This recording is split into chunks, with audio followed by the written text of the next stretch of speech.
Hello everyone, இந்த வீடியோவில் வந்து எந்த டாபிக் பற்றி பார்க்க போறோம்னா எக்ஸசைஸ் தெரப்பி 2ல இருக்க maintenance exercise for patient on ப்ரோலாங் bed test அந்த கொஸ்டினை தான் பார்க்க போகிறோம். இந்த கொஸ்டின் வந்து எக்ஸசைஸ் தெரப்பி 2ல் வந்து எந்தெந்த இயரில் கேட்காங்கன்னு சொல்லி சைடில் போகிறேன் பார்த்துக்கோங்க.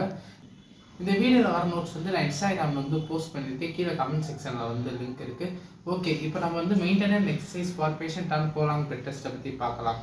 அந்த தலைப்போட மீனிங் என்னதுன்னா, பேஷண்ட் வந்து ரொம்ப நாளைக்கு படுத்திருப்பாங்க, அது வந்து ப்ரோலாங் பெட் ரெஸ்ட்னுவாங்க. அப்படி படுத்துருந்தா அவங்களுக்கு சில பிரச்சனைகள் தான் வரும். எந்தெந்த மாதிரி பிரச்சனைனா, அவங்க ஜாயிண்ட் வந்து ஸ்டிஃப் ஆகும், அவங்க ஜாயிண்ட் வந்து கான்ட்ராக்சர் ஆகும், அவங்களோட கார்டியாக் அவுட்புட் வந்து கம்மியாகும், அவங்களுக்கு ப்ரீத்திங்கில் வந்து டிஃபிகல்ட்டியாக இருக்கும், அவங்களுக்கு வந்து கான்ஸ்டிபேஷன் வரும், மலச்சிக்கல் வரும். இந்த மாதிரி வந்து நிறைய பிரச்சனை வரும் அவங்க ரொம்ப நாளைக்கு வந்து பெட்லேயே வந்து படுத்துருக்கனால. இந்த மாதிரி பிரச்சனை வரக்கூடாதுன்றதுக்காக சில எக்ஸசைஸ் தான் இருக்கும். அதுதான் வந்து இந்த தலைப்பில் வந்து சொல்லுவாங்க, maintenance exercise for patient on ப்ரோலாங் bed rest. இப்போ அதை பற்றி அந்த வீடியோவில் வந்து பார்க்க போகிறோம். ஓகே கைஸ், பார்க்கலாம். Maintenance exercise for patient on ப்ரோலாங் bed rest. இப்போ ரேஞ்ச் ஆஃப் மோஷன் எக்ஸசைஸ் வந்து தரலாம். ரேஞ்ச் ஆஃப் மோஷன் எக்ஸசைஸ்ல ஃபர்ஸ்ட் ஒன் பார்ப்போம், passive range of motion. Passive range of motion என்னன்னா, தெரபிஸ்ட் வந்து பேஷண்டோட லிம்பை வந்து மூவ் பண்ணி விட்டா அதை வந்து பேசிவ் ரேஞ்ச் ஆஃப் மோஷன் வாங்க. லிம்ப் என்னன்னா அப்பர் லிம்ப், லோவர் லிம்ப், அதுல வந்து தெரபிஸ்ட் வந்து மூவ் பண்ணாங்கன்னா அது வந்து பேசிவ் ரேஞ்ச் ஆஃப் மோஷன். இப்போ பேசிவ் ரேஞ்ச் ஆஃப் மோஷன் என்னதுன்னா, அந்த பேஷண்ட் வந்து படுத்திருப்பாங்க, அவங்களால வந்து கையை வந்து இப்படி மடக்கவே முடியாது. அப்ப என்ன பண்ணுவாங்கன்னா, தெரபிஸ்ட் வந்து அவங்க கையை பிடிச்சி மடக்கிடுவாங்க. இந்த மாதிரி வந்து தெரபிஸ்ட் வந்து ஹெல்ப் பண்ணி அந்த பேஷண்டோட கையை வந்து இப்படி வந்து மூவ் பண்ணுவாங்க. இது வந்து என்னது, பாசிவ் ரேஞ்ச் ஆஃப் மோஷன். ஓகேவா? ஆக்டிவ் ரேஞ்ச் ஆஃப் மோஷன் என்னன்னா, அந்த பேஷண்டே வந்து அவங்களோட கையை வந்து எல்போ ஃபிளெக்ஷன், எல்போ எக்ஸ்டென்ஷன் அந்த மாதிரி பண்ணா அது வந்து ஆக்டிவ் ரேஞ்ச் ஆஃப் மோஷன். இப்ப அடுத்து செகண்ட் ஒன் பார்க்க போறோம். செகண்ட் ஒன் என்னன்னா active range of motion. Active range of motion என்னன்னா, அந்த பேஷண்டாலே வந்து அந்த மூவ்மெண்ட்டை வந்து பண்ண முடியும். அவங்க படுத்திருக்கும் போது அவங்களே வந்து இந்த மாதிரி வந்து பண்ணுவாங்க. இது வந்து என்னது, ஆக்டிவ் ரேஞ்ச் ஆஃப் மோஷன். இப்போ அடுத்த third one, active assisted range of motion.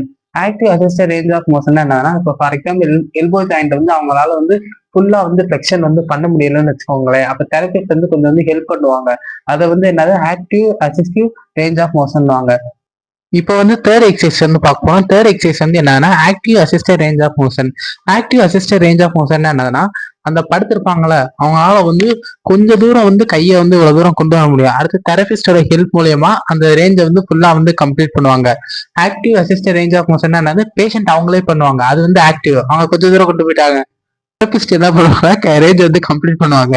இது வந்து active assisted range of motion. ஓகேவா? இது first exercise, range of motion exercise.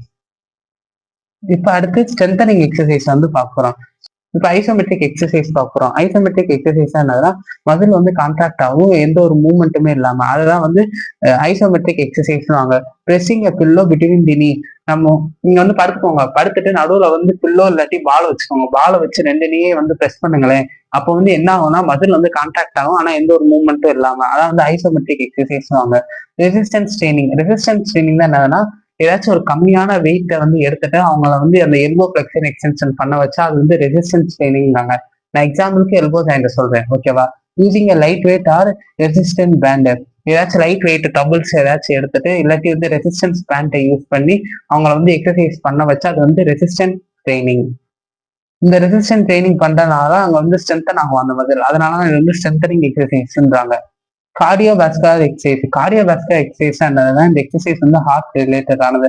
அந்த சில ஹார்ட் ரிலேட்டருக்கு சில பிரச்சனை தான் வரணும்னு, அந்த பிரச்சனை தான் வராம இருக்கிறதுக்கு இந்த மாதிரி எக்ஸசைஸ் வந்து தரலாம். என்ன எக்ஸசைஸ்னா, பெட் சைக்கிளிங். இப்போ ஒரு வீடியோ வந்து ஷோ ஆகும், அதான் வந்து பெட் சைக்கிளிங்.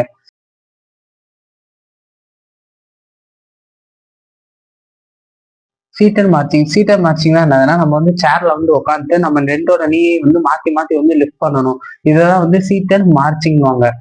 அதுக்கு வந்து வீடியோ ஷோ ஆகும், அதை வந்து பார்த்துக்கோங்க.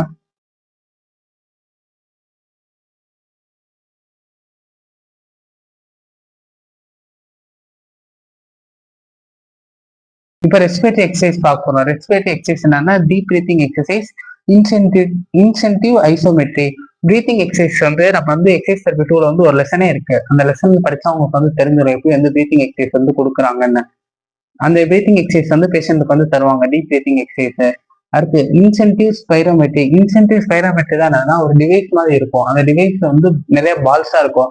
பேஷண்ட் வந்து ஊற சொல்லி அந்த பாலை வந்து மேல கொண்டு போக சொல்லுவாங்க. அதான் வந்து இன்சென்டிவ் ஸ்பைரோமெட்ரின்னு வாங்க. நான் இப்போ ஒரு இமேஜ் காட்டுறேன், அந்த இமேஜ் பார்த்தா உங்களுக்கு புரியும்.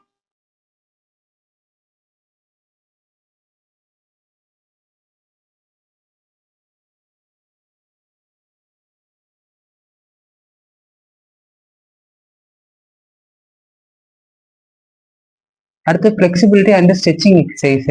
நான் அந்த பேஷண்ட் வந்து ரொம்ப நாளைக்கு படுத்திருக்காங்கன்னா அவங்களுக்கு வந்து நம்ம வந்து ஸ்ட்ரெச்சிங் எக்ஸசைஸ் வந்து பண்ணலாம். அந்த மாதிரி ஸ்ட்ரெச்சிங் எக்ஸசைஸ் பண்றதுனால மசில் பூராமே வந்து ஃபிளெக்சிபிலிட்டியா இருக்கும். இப்போ ஃபங்க்ஷனல் ஆக்டிவிட்டி பார்க்க போறோம். அதுல வந்து பெட் மொபிலிட்டி. பெட் மொபிலிட்டி என்னன்னா அந்த பேஷண்ட் வந்து அந்த பெட்ல வந்து ரோல் பண்ண வைக்கிறது, பிரிட்ஜிங் பண்ண வைக்கிறது, இதெல்லாம் வந்து பெட் மொபிலிட்டின்னு வாங்க. இதை பத்தி டீட்டெயிலா நம்ம வந்து எங்க படிப்போம்னா எக்ஸசைஸ் தெரப்பி 1ல வந்து மேட் ஆக்டிவிட்டின்னு ஒரு சாப்டர் இருக்கும். அந்த சாப்டர்ல வந்து இந்த பெட் மொபிலிட்டியை பத்தி பார்ப்போம். அடுத்து டிரான்ஸ்ஃபர் தான் என்னன்னா பேஷண்ட் வந்து பெட்ல இருந்து சேருக்கு வந்து மாத்துறதா வந்து டிரான்ஸ்ஃபர்னு சொல்லுவாங்க. அடுத்து பேலன்ஸ் அண்ட் கோஆர்டினேஷன் எக்ஸசைஸ். இந்த பேலன்ஸ் அண்ட் கோஆர்டினேஷன் எக்ஸசைஸ் வந்து நம்ம வந்து பேஷண்ட்டுக்கு வந்து தரலாம். இந்த பேலன்ஸ் எக்ஸசைஸும் கோஆர்டினேஷன் எக்ஸசைஸும் எங்க படிப்பேன்னா எக்ஸசைஸ் தெரப்பி 2ல வந்து படிப்பேன். அங்க படிச்சேன்னா உனக்கு வந்து எந்த மாதிரி எக்ஸசைஸ் வந்து தரலான்றது வந்து ஈஸியா தெரிஞ்சிடும். Sitting balance exercise and standing balance exercise. Sitting வந்து edge of the bed and maintain the balance. இங்க சீட்டோட முடிவில் உட்காந்துட்டு அவங்க வந்து பேலன்ஸை வந்து மெயின்டைன் பண்ண சொல்லலாம். அது வந்து sitting balance exercise. Standing balance exercise. இப்போ அவங்க வந்து நிக்க சொல்லணும், எந்த ஒரு சப்போர்ட்டும் இல்லாம. இப்போ அவங்களால முடியும்னா எந்த ஒரு சப்போர்ட்டும் இல்லாம அந்த பேஷண்ட்டை வந்து நிக்க சொல்லலாம். அது வந்து ஸ்டாண்டிங் பேலன்ஸ் எக்ஸசைஸ். இன்னும் வந்து டீப்பா வந்து நீ எக்ஸசைஸ் இருக்கு டூல் அந்த கோஆர்டினேஷன் எக்ஸசைஸ், பேலன்ஸ் எக்ஸசைஸ் படிப்ப. ஓகேவா?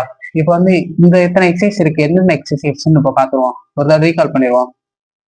ரேஞ்ச் ஆஃப் மோஷன்ல மொத்தம் 3: passive range of motion, active range of motion, active assisted range of motion. Passive range of motion என்னது, தெரபிஸ்ட் வந்து அந்த அந்த லிம்ப் வந்து மூவ் பண்ணுவாங்க. ஆக்டிவ் ரேஞ்ச் ஆஃப் மோஷன் என்னது, அந்த பேஷண்ட் வந்து அந்த எல்போ ஜாயிண்ட் வந்து மூவ் பண்ணுவாங்க. Active assisted range of motion என்னதுன்னா பேஷண்ட் வந்து மூவ் பண்ணுவாங்க, அவங்களால வந்து ஃபுல்லா வந்து மூவ் பண்ண முடியாது. அப்ப தெரபிஸ்டோட ஹெல்ப் மூலியமா அந்த எல்போ ஜாயிண்ட் வந்து ஃபுல்லா வந்து மூவ் பண்ணுவாங்க. நான் எக்ஸாம்பிள் வந்து எல்போ ஜாயிண்ட்னு எடுத்திருக்கேன். ஓகேவா? இப்போ அடுத்து வந்து ஸ்ட்ரென்தனிங் எக்ஸசைஸ். ஸ்ட்ரென்தனிங் எக்ஸசைஸ் மொத்தம் 2 பார்த்தோம். ஒன்று வந்து ஐசோமெட்ரிக் எக்ஸசைஸ், ஒன்று வந்து ரெசிஸ்டன்ட் ட்ரைனிங். ஐசோமெட்ரிக் எக்ஸசைஸ் என்னது, மசில் கான்டாக்ட் ஆகும் ஆனா எந்த ஒரு மூவ்மெண்ட்டுமே இருக்காது. ரெசிஸ்டன்ட் ட்ரைனிங்னா என்னது, நம்ம வந்து லோ வெயிட்லயே இல்லை வந்து ரெசிஸ்டன்ட் பேண்டை யூஸ் பண்ணி வந்து ரெசிஸ்டன்ட் ட்ரைனிங் கொடுக்கறது. அடுத்து கார்டியோவாஸ்குலர் எக்ஸசைஸ். கார்டியோவாஸ்குலர் எக்ஸசைஸ் என்னது, பெட் சைக்கிளிங் இல்லாட்டி சீட்டர் மார்னிங். ரெஸ்பிரேட்டரி எக்ஸசைஸ் 2: ஒன்று டீப் பிரீத்திங் எக்ஸசைஸ், ஒன்று வந்து incentive spirometry. Flexibility and stretching exercise. பேஷண்ட்டுக்கு வந்து ஸ்ட்ரெச்சிங் வந்து பண்ணலாம். அடுத்து வந்து பெட் மொபிலிட்டி இல்லை டிரான்ஸ்ஃபர் வந்து பண்ணலாம் பேஷண்ட்டுக்கு. அடுத்து வந்து பேலன்ஸ் அண்ட் கோஆர்டினேஷன் வந்து பண்ணலாம். அவ்வளவுதான், போலாம் பெட் ரெஸ்ட் வந்து முடிஞ்சு.